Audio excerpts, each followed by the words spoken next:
क्यों इतना सफर भाग दौड़ क्यों लगाई हुई है? कभी कहीं कभी कहीं कभी कहीं, घोड़ों का शौक इतना बढ़ गया। बस ये शौक ऐसा है कि बढ़ता जाता है और फिर अगर आगे बढ़ना है तो सीखना है, एक्सपीरियंस लेना है, एक्सपोजर लेना है। और मेरे अक्कब में जो आपको घोड़े नजर आ रहे हैं, दिस वन ये बहुत खास है भाई। हिस्ट्री वही है कि एक ही है ये पूरी दुनिया में। और मेरी नज़र में ये एक ऐसी मखलूक है जो खूबसूरत, इसमें इतनी खूबियाँ हैं कि मतलब अगर मैं बोलना शुरू हूँ तो वो नेवर एंडिंग हो जाए। बट मेरे लिए घोड़ा सबसे पहले है। मतलब कि पाकिस्तान के अंदर क्या लग रहा है कि लड़कियों को घोड़ा चाहिए, लड़कों को घोड़ा चाहिए, पैसे हैं, घोड़ा खरीदा, भगाना शुरू कर दिया, नहीं पता घोड़ा डैमेज हो रहा है, उसके बाद एड़ी लगानी और घोड़ा भगाना है, ऐसे ही है। I guess lack of awareness, exposure नहीं है, लैक ऑफ अवेयरनेस है। एंड कुछ चीज़ें जो चलती आ रही हैं सालों से, उनको वैसे ही चलाया जा रहा है। अच्छा, वैसे टोटल कितनी जर्नी होगी इसकी? मतलब घोड़ों की फील्ड में कितना अरसा हो गया? ये बचपन से, जब से मेरी मेमोरी है तब से मेरे लिए जो है ना हर जगह घोड़े। मतलब कि आज मैं 24-25 साल हो गए। बिल्कुल हाँ। FEI स्पोर्ट्स में अगर ब्लड नजर आ जाए ना, even 1 drop you are eliminated. कितने घोड़े हैं आपके पास? मेरे पास मलिक इताज साहब के हवाले से मैं ऑफ कैमरा जिक्र करूं, उनके बारे में क्या आपका जहन है, क्या सोचती हैं, कैसा देखती हैं उनको? बिस्मिल्लाहिर्रहमानिर्रहीम, अस्सलाम वालेकुम। मैं हूं आपका होस्ट मेहराब हबीब और आप देख रहे हैं टीवी तमाशा। एक बार फिर घोड़ों की वीडियो के साथ आपकी खिदमत में हाजिर हूं। और आज जो लड़की हमारे साथ मौजूद है वो एक स्टार है अपनी अपनी फील्ड में। बंदा कहते हैं ना कोई चीज़ कमाल की होती है। KF स्टेट फार्म में मौजूद है, मैं इस्लामाबाद में। डिटेल में जाऊँगा, इस फार्म के बारे में बात करेंगे, इनके घोड़ों के बारे में बात करेंगे, लेकिन फ़िलहाल हमारे साथ मौजूद हैं। वैसे तो कभी लाहौर नज़र आती हैं, तो कभी जर्मनी, तो कभी USA, सैयदा फातिमा हुसैन। अस्सलाम वालेकुम। वालेकुम अस्सलाम, क्या हाल है आप सबका? अल्लाह का शुक्र, मैं ठीक। व्यूअर्स को भी मेरी तरफ से बहुत अस्सलाम वालेकुम, welcome to KF stables Islamabad. कैसी हैं आप? ठीक हैं? बिल्कुल ठीक, बिल्कुल ठीक। अच्छा, क्यों इतना सफर भाग दौड़ क्यों लगाई हुई है? कभी कहीं कभी कहीं कभी कहीं, घोड़ों का शौक इतना बढ़ गया। बस ये शौक ऐसा है कि बढ़ता जाता है और फिर अगर आगे बढ़ना है तो सीखना है, एक्सपीरियंस लेना है, एक्सपोजर लेना है, उसमें फिर बस भाग दौड़ आगे। अच्छा, ये मैं बताता चलूँ कि आज की वीडियो बहुत इंटरेस्टिंग है और मेरे अक्कब में जो आपको घोड़े नजर आ रहे हैं, दिस वन ये बहुत खास है भाई। इनके बारे में अगला क्लिप आएगा, डिटेल बताऊंगा ये घोड़े क्या करते रहे, इनकी क्या हिस्ट्री है। और हिस्ट्री वही है कि एक ही है ये पूरी दुनिया में। और फातिमा से बात करेंगे कि ये पैग नहीं उठाती, ये घोड़ा लेकर भाग नहीं जाती, घोड़े के साथ इनका रिलेशन कैसा है, बहुत ख़ास है। डिटेल में आज बात होगी और स्पेशली उन फीमेल्स के लिए जो फील्ड में आना चाहती हैं, घोड़ों के साथ रिलेशन कैसा होना चाहिए और कैसा जानवर है, और एज अ जानवर इसको एंटरटेन करना चाहिए कि किस तरह। क्या कहेंगे घोड़ों के बारे में? आप घोड़ों को कैसे देखती हैं? जैसे राइडिंग करती हैं, टेट बैंकिंग का शौक है, क्या आपका इवेंट कौन से हैं, किस वाले से मैं कहूँगा ये फातिमा इस कैटेगरी में काम करती हैं? बिल्कुल, घोड़ों की अगर हम बात करें तो घोड़ों की शुरुआत होती है कि ये एक लिविंग ब्रीदिंग चीज़ है, ठीक है। और मेरी नज़र में ये एक ऐसी मखलूक है जो खूबसूरत, इसमें इतनी खूबियाँ हैं कि मतलब अगर मैं बोलना शुरू हूँ तो वो नेवर एंडिंग हो जाए। बट मेरे लिए घोड़ा सबसे पहले है, सबसे पहले, ठीक है। उसकी वेल बीइंग, उसकी अप्रिशिएशन, ठीक, बाद में राइडिंग आती है, बाद में स्पोर्ट्स आती हैं। पहले आप समझो तो सही वो है क्या। एग्जैक्टली, यू नो आपकी फाउंडेशन होनी चाहिए घोड़ों के बारे में नॉलेज, घोड़ों के लिए प्यार, घोड़ों के लिए कंपैशन और उनकी देखभाल, उनकी मेंटल देखभाल, फिजिकल देखभाल। जो आपकी स्पोर्ट है या आपकी राइडिंग है वो चीज़ें फिर सेकेंडरी आती हैं। सो ये मेरा। तो आपको क्या लगता है पाकिस्तान के अंदर क्या चल रहा है? लाइक जैसे बस मैं बोलूँ ना बोलूँ, काइस पहले जरूर बताएगा कि उसका क्या ख्याल है इस टॉपिक पे। बट मतलब कि पाकिस्तान के अंदर क्या लग रहा है कि लड़कियों को घोड़ा चाहिए, लड़कों को घोड़ा चाहिए, पैसे हैं, घोड़ा खरीदा, भगाना शुरू कर दिया, नहीं पता घोड़ा डैमेज हो रहा है, उसके मसल्स निकल रहे हैं, उसको मुंह में पेन हो रहा है, नहीं हो रहा, उसके बाद एड़ी लगानी और घोड़ा भगाना, ऐसे ही है। अनफॉर्चुनेटली हाँ, काफी हद तक ऐसे ही है all over the world, you know. पांच उंगलियां बराबर नहीं है कुछ लोग। एग्जैक्टली बट ये आपको मेजॉरिटी जो है ना कम्युनिटी में नजर आता है कि सिर्फ घोड़े को उससे काम लिया जाता है, उसके बाद नहीं पता होता कि हमारा घोड़ा किधर खड़ा हुआ है, किस हाल में खड़ा हुआ है, कैसे उसको रखा जा रहा है। मेरा जो माइंडसेट है वो ऑपोजिट चलता है, ठीक है। इवन जो मैं राइडिंग करती हूँ, ठीक है, काफ़ी लोग ये चीज़ें नहीं सोचते। मैं ये सोचती हूँ कि मैं सैडल कौन सी यूज़ कर रही हूँ। उस सैडल, बाहर तो आप जाओ यूरोप में, आप बस कोई भी सैडल नहीं खरीद सकते। आपको अपनी घोड़ी की कमर मेजर करानी होती है, वो फिर एक्सपैंडेबल उसके जो होती हैं ट्री होती है। अब तो इतनी एडवांसमेंट्स आ गई हैं, they always prioritise the horses well being, और हम इधर नहीं कर पाते। जो भी है लगाओ, काफ़ी तो मैंने घोड़े ऐसे। क्यों ऐसा क्यों है? पाकिस्तान में ऐसा क्यों है? वजह I guess lack of awareness, exposure नहीं है, लैक ऑफ अवेयरनेस है। एंड कुछ चीज़ें जो चलती आ रही हैं सालों से, उनको वैसे ही चलाया जा रहा है। बट काफ़ी ऐसे लोग हैं जो इस फील्ड में माशाल्लाह से बहुत मेहनत भी कर रहे हैं, काम भी कर रहे हैं, कोशिश बहुत सारे हैं जो कोशिश कर रहे हैं कि हम अवेयरनेस क्रिएट करें, अपनी ब्रीडिंग बेहतर करें, स्टेबल्स बेहतर करें, घोड़ों की जो है रखवाली बेहतर करें। सो डेफिनेटली डेवलपमेंट है, but still a long way to go. अब अपने इवेंट की तरफ आए, आप क्या करने जा रही हैं, क्या कर रही हैं, किसकी वजह से वो मैं फातिमा है? बिल्कुल। सो घोड़ों का शौक एक अलग, ब्रीडिंग का, ब्रीड्स वो का, तो हो गया, वो इधर है अल्हम्दुलिल्लाह। अच्छा, वैसे टोटल कितनी जर्नी होगी इसकी, मतलब घोड़ों की फील्ड में कितना अरसा हो गया? ये तो बचपन से, जब से मेरी मेमोरी है तब से मेरे लिए जो है ना हर जगह घोड़े, मतलब कि आज मेरे को 24-25 साल हो गए। बिल्कुल, माशाल्लाह, ठीक है। सबसे ज्यादा हिस्ट्री अगर कहा जाए पाकिस्तान की वाहिद लड़की होगी जो 25 साल से घोड़ों के दरमियान है। बिल्कुल, ये शुरुआत हुई गांव में, हमारा गांव का सिलसिला है, शेरगढ़ उकाड़ा से बिलोंग करती हूँ मैं। अच्छा, आफ्ताब इकबाल साहब के इलाके से। बिल्कुल बिल्कुल। उधर घोड़े थे, थोड़ा सा देसी निज़ाम, और फिर हमेशा से जो है ना एक शौक था। बुक्स पे बुक्स पढ़ी हुई होती थी मेरे पास, और मैं हर वक्त पढ़ रही होती थी घोड़े ब्रीड्स क्या हैं इनकी वेलफेयर कैसे करते हैं, इनको रखते कैसे हैं। और फिर जो है ना मुझे एक अंदर एक ड्राइव होती है आपके कि मैंने और आगे बढ़ना है, सीखना है, समझना है। मैंने सिर्फ उस माइंडसेट में स्टक नहीं रह जाना।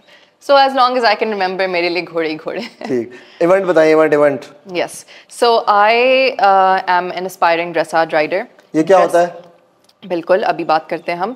सो ड्रेसाज एक FEI स्पोर्ट है। ठीक है। FEI जो है वो एक गवर्निंग बॉडी है कुछ स्पोर्ट्स की, और ये वो स्पोर्ट्स हैं जो ग्लोबल रिप्रेजेंटेशन लेके आती हैं। ठीक है। ये वो स्पोर्ट्स हैं जो आपको ओलंपिक्स में नजर आएंगी, जो आपको एशियन गेम्स में नजर आएंगी, US सर्किट्स में नजर आएंगी, नेशनल सर्किट्स में। सो FEI is an international governing body for internationally represented sports. Exactly. इसके अंदर कुछ स्पोर्ट्स आती हैं जिसमें dressage, show jumping, eventing, endurance, vaulting और ड्राइविंग। ठीक है। और आई थिंक थोड़ी बहुत जंपिंग के अलावा बाकी तो ऐसी स्पोर्ट्स हैं जो शायद पाकिस्तान में काफ़ी लोगों ने सुना भी नहीं होएगा। ऐसा ही है, मैंने भी नहीं सुना। बिल्कुल एग्जैक्टली। सो हमारे यहाँ ना FEI है ना ये स्पोर्ट्स हैं, जो कि अनफॉर्चुनेट चीज़ है, मगर इंशाल्लाह हम तब्दीली की तरफ ज़रूर जाएंगे। सो मैं जिस स्पोर्ट पे फोकस करती हूँ वो ड्रेसाज है। ड्रेसाज एक फाउंडेशन जो होती है राइडिंग की, उसकी प्रिंसिपल्स के ऊपर इसकी बुनियाद बनी हुई है। सो हम जब राइडिंग की बात करते हैं हमारे दिमाग में आता है वॉक, ट्रॉट, कैंटर, गैलप, ठीक है। हम जब ड्रेसाज को देखते हैं तो ड्रेसाज क्या कहता है कि इन मूवमेंट्स को समझो, ठीक है, उसमें घोड़े की क्या मैकेनिक्स यूज हो रही हैं और इस मूवमेंट्स में कितनी आप वेरिएशन लेके आ सकते हो, ठीक है। सो फोकस होता है घोड़े की कैरेज, सेल्फ कैरेज पे, ठीक है, उसकी मूवमेंट पे, उसकी ट्रांजिशंस पे। मैं आपको यकीन बताऊं, काफ़ी लोग इधर नहीं सोचते, but you get marks on your transitions. Walk से अगर घोड़ा ट्रॉट में गया है तो वो जितना स्मूथली गया है आपके उतने ज़्यादा मार्क्स होंगे, पता ही नहीं लगे कि वो एग्जैक्टली क्योंकि दैट शोज कि घोड़े की बॉडी के अंदर और उसकी राइडर के साथ एक हार्मनी क्रिएट हो रही है। सो उसकी और ज़्यादा स्मूथनेस क्रिएट हो रही है। सो वो करते करते एक फाउंडेशन पे बिल्डअप शुरू होता है। आप शुरू होते हो इंट्रो से और जाते हो ग्रांड प्री तक। बीच में medium, advanced, PSG, inter 1, inter 2 different levels आते रहते हैं, ठीक है। एंड हर लेवल के साथ साथ मूवमेंट्स बढ़ती जाती हैं। अगर आप वॉक, ट्रॉट, कैंटर से शुरू हुए थे तो ग्रांड प्री में जाके अगर हम कैंटर ही देखें, कैंटर में क्या होता है, lead changes, 1 tempi, 2 tempi, 3 tempis, extended canter, collected canter, working canter, canter pirouettes. अब एक कैंटर है बिल्कुल है, और उसके अंदर से जो है 5-6 किस्में कैंटर की निकाल ली हैं। So that is what dressage is about. वो जो कहते हैं घोड़ा काम कर रहा है, वो जो लफ्ज़ इस्तेमाल करते हैं पंजाबी में कि घोड़े से काम करवाया जा रहा है, वो जो 3-4 किस्म की चीजें होती हैं, ये वो है कैंटर। वो बारीकियों में जाके घोड़े की ट्रेनिंग होती है। और गैलप में क्या क्या होता है? गैलप यूरोप में अगर जाएं वो कैंटर को गैलप कहते हैं। अच्छा। सो जो एक्सटेंडेड कैंटर उनका होता है, that is their gallop, they call it gallop. पर हमारे यहाँ तो कुछ और ही होता है। हाँ, सो वो ड्रेसाज में उस तरह का गैलप नहीं होता कि बस घोड़े को आपने खुली छूट दी हुई है। एक्सटेंडेड कैंटर होता है। और बल्कि अगर कुछ शौक करने वाले लोग हैं तो ज़रूर जाके सर्च करें ग्लैमरडेल, सही, यूट्यूब पे। ग्लैमरडेल अभी एक टॉप ड्रेसाज स्टालियन जा रहा है एंड उसका एक्सटेंडेड कैंटर इज़ अमेजिंग। उससे वाकई पता चलता है कि घोड़े की फ्रीडम ऑफ शोल्डर, उसकी सेल्फ कैरेज, उसकी मूवमेंट क्या है। So that is what it's about. बड़ा मुश्किल कर दिया फातिमा ने, मतलब इतना कुछ, मतलब कि वो ना फटाफट घोड़ा उठाया और भागने वाला सीन कोई नहीं, मेहनत करनी पड़ेगी। बिल्कुल, बहुत मेहनत है। अच्छा, आप जिस फील्ड में कर रही हैं काम, लाइक कितना टाइम चाहिए इसके लिए? इसके लिए लोग तो सालों साल लगा देते हैं। आप यूरोप जाएं तो वो छोटी छोटी बच्चियां आपको नजर आएंगी कंपीट अच्छा, मेजर फलान भी ने एक जुमला कहा था कि पाकिस्तान में लड़कियां शौक कम कर रही हैं, यूरोप अमेरिका में ये घोड़ों का शौक लड़कियां बहुत ज्यादा कर रही हैं और बहुत ज्यादा फोकस किया जाता है उनके ऊपर। बहुत फोकस किया जाता है एंड करेक्ट फाउंडेशन पे फोकस किया जाता है। सो और करेक्ट फाउंडेशन आपकी ड्रेसाज फाउंडेशन से ही शुरू होती है. सो इतनी literally 8 year olds, 9 year olds वो compete कर रही होती हैं. वाह वाह. So there is an entire category जो कि ग्रैंड प्री तक जाती है. It's called U25. That means under 25. माशाल्लाह. कि लोग compete कर रहे हैं under 25 वो कि भी वो ग्रैंड प्री तक पहुंच गए हैं. माशाल्लाह. यकीनन मैं ये सोच सकता हूँ कि आपका दिल कर रहा होगा कि फातिमा इनका नाम ले, ये बताइए ये क्या चीज़ें. तो अगले क्लिप का इंतजार करें. मैं तमाम 6 घोड़े यहाँ पर 6 के 6 कमाल के हैं तो बहुत सारे 30-40 हैं, लेकिन आपको मैंने 6 दिखाने टोटल इसी कैटेगरी के. सबके नाम, नंबर, कहाँ से आए, क्या करते हैं, क्या इनका सक्सेस स्टोरी है, फातिमा बताएंगी और आपको मजा आएगा इंशाल्लाह. और बताएं, मोटिवेट करना चाहिए उन यूथ को जो स्विफ्ट एंड पैकिंग को लेकर, लाइक मेहराब का भी वही क्रेज है कि मुझे भी घोड़ा मिल जाए तो बस भाग के ले जाऊँ. बिल्कुल. सो अच्छी स्पोर्ट्स है, नेज़ाबाजी हेल्दी और एक कल्चरल स्पोर्ट है, एक आपका ट्रेडिशन है. वो एक स्टोरी बताती है नेज़ाबाजी इस ना सिर्फ मुल्क की बट पूरे सब कॉन्टिनेंट की. अब देखें ना नेज़ाबाजी किधर से शुरू हुई. इट्स अ मिलिट्री स्पोर्ट और ये एक वॉर टैक्टिक्स से शुरू हुई. बिल्कुल ऐसे ही है. इसकी एक रिच कल्चर है इसके पीछे जो कि डेफिनेटली मेंटेन करना चाहिए. बट आई वुड से मेरी एडवाइस सबके लिए ये होएगी कि सिर्फ नेज़ाबाजी नहीं है. अगर if you are interested in नेज़ाबाजी, आपको इस चीज़ में मज़ा आता है, आपका शौक है, 100 बिस्मिल्लाह करें. I would always support that. But if you feel like कि मेरे पास यही रास्ता है कोई स्पोर्ट परसू करने के लिए, जो कि मेरे साथ भी एट वन पॉइंट हुआ था, तो that is absolutely not the case. The world is your oyster. You know आप मैं खुद अपनी सेल्फ अवेयरनेस मैंने की थी थ्रू यूट्यूब, बुक्स वगैरह, एंड देन उससे पता चला हाँ कि this is what's going on in the world. और मुझे याद है मैं इतनी सी थी तब से आई वाज लाइक यार ये ड्रेसाज क्या चीज़ है. You know looking at all of that I be like this is what I want to do one day. So when you create that opportunity and awareness for yourself, तो opportunities आगे दरवाजे खुलते हैं और create होती हैं. माशाल्लाह. अच्छा मुझे बताया कि नेज़ाबाजी भी का जिक्र कर रहे हैं हम लोग, किस चीज़ में घोड़े के साथ ज़्यादती की जाती है? आप वो मुंह की बात कर रही थी मुझसे कॉल पे, वो क्या चीज़ होती है? और जो है ना डेंजरस टॉपिक छेड़ दिया. नहीं मुझे पता है लाइक इंटरनेशनली क्या फॉलो किया, इसमें कोई मसला तो नहीं है. इंटरनेशनली क्या चीज़ फॉलो की जाती है और हम लोग किस चीज़ में गलती करें फिर सिर्फ घोड़े को स्पीडर करने के लिए कि ये स्पीडी हो जाएगा, शायद इसको तकलीफ देंगे तो. बिल्कुल. सो अनफॉर्चुनेटली जो है काफ़ी घोड़े जो होते हैं मैं उनको देखती हूँ तबाह होते हुए या ख़राब होते हुए. क्यों? क्योंकि पेन का इस्तेमाल किया जाता है ट्रेनिंग में. मैं इस चीज़ में बिलीव नहीं करती एंड काफ़ी हद तक अब वेस्टर्न सोसाइटी भी इस चीज़ से हट गई है कि पेन के इस्तेमाल से आप घोड़े को ट्रेनिंग देंगे. आप यकीन माने, बल्कि जाके सर्च भी करना, जो रीसेंट FEI रेगुलेशंस हैं उनमें उन्होंने जो है ना एक डिवाइस निकाला है, इतना सब होता है ट्रायंगुलर, एंड वो हर कंपटीशन से पहले they have now started checking. अगर वो डिवाइस घोड़े की नोज बैंड के अंदर से गुजर जाए ना, जो इधर पट्टी आती है नोज पे, उसके थ्रू अगर पास हो जाए, इतनी स्पेस हो नोज बैंड में, then you can compete. अगर नोज बैंड टाइट है you will be eliminated. So इस लेवल तक, एंड जो मैंने आपको अभी थोड़ी देर पहले भी बताया, सैडल फिटिंग प्रॉपर होती है घोड़े की कॉन्फर्मेशन के हिसाब से, बंदे की हाइट के हिसाब से हर चीज को फोकस किया जाता है. बिल्कुल. बिट्स का इस्तेमाल प्रॉपर लेक्चर्स और क्लासेस, और अब तो इस पे लोग PhDs कर रहे होते हैं कि बिट घोड़े के मुंह में क्यों है, क्योंकि हम उसकी टंग जो एक मसल है उससे कनेक्ट करने की कोशिश कर रहे हैं, बिकॉज वो एक direct brain to body connection है उसकी. But that is not for us कि हम उस पर खींचें या उस पर जुल्म करें, या जितनी हार्श बेट होएगी जैसे कंडों वाली बेट या वो बहुत सख्त. अच्छा वैसे मैंने ना अब तक ना एक जगह लगी हुई देखी दीवार पर, उसके ऊपर उन्होंने दायरा लगाया हुआ था, सर्कल किया हुआ था, वो कहते कि इट्स नॉट अलाउड, समझाने के लिए कि यार ये ना करें घोड़ों के साथ.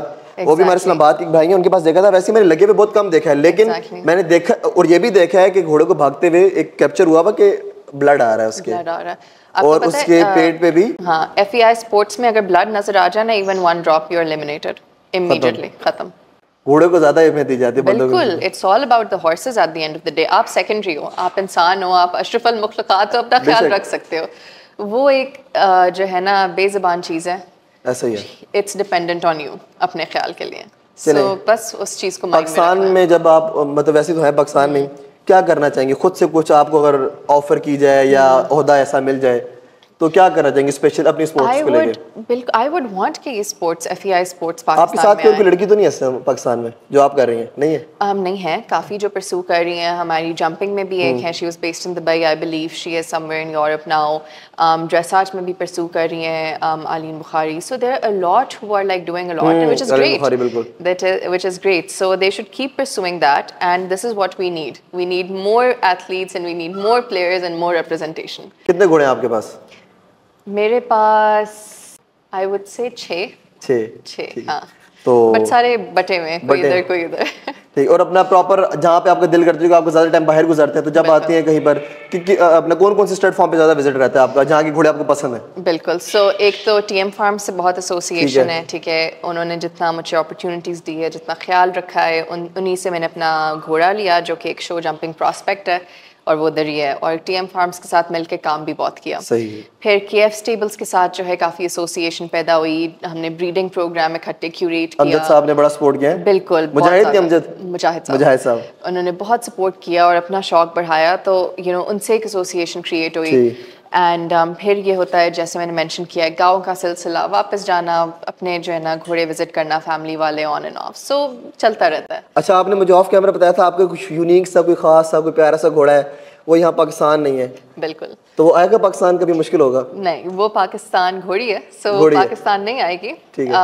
बट ये एक ऐसा सरप्राइज है जो इंशाल्लाह मैं रिवील करूंगी, तो it's going to be amazing. और उन्होंने ऑफ कैमरा एक और बात भी बताई थी मुझे, अब वो मैं नहीं करता ऑन कैमरा, दुख हुआ सुनकर कि अगर वो आएगा तो फिर वापस नहीं जाएगा है। अनफॉर्चुनेटली। तो ये हमारे जो ओहदेदारान है जो इस चीज़ को देखते हैं, यार इतनी बड़ी स्पोर्ट्स है, इतना बड़ी फील्ड है कि इसके अंदर ऐसे लोग हैं, अगर वो चाहें तो कुछ भी हो सकता है। लेकिन अगर इधर वो स्पोर्ट हो रही होती, तो फिर तो बड़ा कुछ आ सकता था। अगर हमारा मुल्क रेड लिस्ट में ना होता, क्योंकि काफ़ी मुल्क प्रेफर करते हैं पाकिस्तान से एक्सपोर्ट ना हो एनिमल्स, और अगर हमारी टैक्सेशन इतनी हाई ना होती, तो फिर आई वुड हैव वांटेड कि मैं अपने घोड़े को मूव करूं, इधर कम्पीट करूं, उधर कम्पीट करूं, जैसे मोस्ट एथलीट्स कर रहे होते हैं। यूएस एथलीट अपना घोड़ा लेके जा रहा है जापान, इधर उधर, so that's how the world works. पर अनफॉर्चुनेटली पाकिस्तान में अभी थोड़ी रिस्ट्रिक्शंस हैं, जो कि उम्मीद है विद टाइम बेहतर होएं। फिर मैं कुछ कह देता हूँ, लोगों को बुरी लगती हैं, और सारे काम हो जाते हैं, जिस काम में कुछ करना है वो नहीं हो पा रहा। अच्छा फातिमा, अगर बात की जाए देसी ब्रीड, तो हम लोग पाकिस्तान से खरीदते हैं, यहीं बेचते हैं, यहीं खिलाते पिलाते हैं। अब ये जो घोड़ा है ये पाकिस्तान में अवेलेबल नहीं है, इसकी ब्रीड बाहर से मंगवानी है, मुझे इंपोर्ट करवाना है, यूरोप से, अमेरिका से, जर्मनी से, कहीं से भी लाने का कितना खर्चा है, फिर यहाँ पर रखने का कितना खर्चा है मेन, चूंकि अब कुछ लोग ऐसे हैं जो इंपोर्ट की तरफ जा रहे हैं, एफर्ट करते हैं, लेकर आते हैं और खर्चा भी करते हैं, ठीक ठाक यूरोज लगाते हैं। तो क्या कहेंगे इस बारे में, कितना खर्चा है और आपके एक्सपीरियंस वाले से क्या है? बिल्कुल, एक्सपीरियंस अल्हम्दुलिल्लाह काफ़ी हो गया है, क्योंकि काफ़ी लोगों को मैंने हेल्प भी की है इन इम्पोर्टिंग, चूजिंग हॉर्सेस, ख़ुद भी मैं इस प्रोसेस से गुजरी हूँ। सो अल्हम्दुलिल्लाह वो एक्सपीरियंस है, एंड उसके थ्रू मैं ये बता सकती हूँ कि इट इज़ कॉस्टली। बिल्कुल। सो वो नो डाउट कि ये बहुत महंगा शौक है, ड्यूटी बहुत ज़्यादा है। एग्जैक्टली। और घोड़ा नहीं होती, ड्यूटी पड़ जाती है। एग्जैक्टली। आप इमेजिन करें कि लेट्स से आप 6,000-7,000 यूरो का घोड़ा ले रहे हो, जो कि लो एंड प्राइस है। ठीक है। हमारे यहाँ अगर 20-30 लाख का घोड़ा हो जाए तो लोग कहते हैं बहुत एक्सपेंसिव हो गया है, but these are starting prices Europe में for a good horse. Starting जा सकती हैं मिलियंस ऑफ यूरोज में। सो अगर आपने 7,000 यूरो का घोड़ा लिया, मिलियंस यूरोज वाली देखें वो अभी दिखाएंगे भी हम उनमें से कोई, उनमें से हाँ कुछ दिखा सकते हैं, मिलियंस ऑफ डॉलर्स वाले नहीं, बट लेकिन उसके साथ मैच करते हैं। बिल्कुल, अगले क्लिप पे दिखाएंगे आप। अच्छा जी, क्या बात कर रहे हैं हम लोग? जितने, अगर लेट्स से आप 7,000 यूरो का घोड़ा ले रहे हो, आप वही पैसे लगा रहे हो फ्रॉम यूरोप, एक्सपोर्ट में 7,000 आपके सिर्फ ट्रांसपोर्ट में लग रहे हैं, एक स्पेस पैलेट में। पूरा अगर पैलेट करना है तो वो आपका 21-23,000। अच्छा, मैंने तो सुना है कि आपको पूरा ही करना पड़ता है, बेशक एक है या 3 है। इधर काफी लोग जो है वो स्मार्टली जो है ना, क्योंकि कम्युनिटी सब आपस में जानते हैं, स्मार्टली ये प्ले कर लेते हैं कि किसी के साथ पैलेट पूरा कर लिया। लेट्स से आपने मैंने और मुजाहिद साहब ने मिलके घोड़े इंपोर्ट करने, आपको एक चाहिए, मुझे एक चाहिए, मुजाहिद साहब को एक चाहिए, बुक कर लिया पूरा। हम एक पैलेट पूरा बुक करेंगे, उसमें हम कॉस्ट डिवाइड कर लेंगे, इकोनॉमिकल पड़ जाता है, वरना आपको पूरा पैलेट लेना पड़ जाता है। सो वो पैलेट पूरे की कॉस्ट होती है बिटवीन 21,000 to 23,000 यूरोस। तो आप डिवाइड करेंगे 3 वेज, वो 6-7 पे चली जाती है। एंड देन इधर आके जो आपको ड्यूटी पड़ती है, taxation, it is around 12 lakhs to 15 lakhs, and मैंने सुना है कि वो बढ़ने लगी है। सो वो मतलब ट्रिपल द अमाउंट घोड़े की, वो 3 दफ़ा अमाउंट लग जाती है। इट्स अ लॉट, और प्रोसेस भी बहुत लंबा होता है। पहले वो क्वारंटीन में जाएंगे, फिर उनके पेपर वर्क्स होंगे, ट्रेसेस प्रोड्यूस होंगे, फिर वो इधर आएंगे, इधर क्वारंटीन करेंगे, रजिस्ट्रेशंस, ये वो। So it's a huge process. वही सोचे जो कुछ कर सकते हैं। अच्छा, एक सवाल हो रहा है बड़ा मेन, मरियम साहिबा ने गाड़ियों की ड्यूटी तो हल्की कर दी है, इस पर भी थोड़ा सा गौर फिक्र की जा सकती है। मलिक इताज साहब के हवाले से हमारी ऑफ कैमरा जिक्र, उनके बारे में क्या आपका जहन है, क्या सोचती हैं, कैसा देखती हैं उनको? प्रिंस ऑफ स्पोर्ट फतेह खान। बिल्कुल, उनकी एक लेगेसी है जो कोई डिनाई नहीं कर सकता। ओके, ठीक है। So definitely he I think was one of the pioneers जिन्होंने इंटरनेशनल रिप्रेजेंटेशन की तरफ जो है तवज्जो थोड़ी सी दी। And I do feel like जो हमारी कल्चरल स्पोर्ट्स को थोड़ा सा मिला है ना मोमेंटम, वो उन्हीं के थ्रू ज़्यादा मिला है। ठीक। उससे पहले तो हमारा इवन नेज़ाबाजी वगैरह डेड हुई हुई थी थोड़ी सी।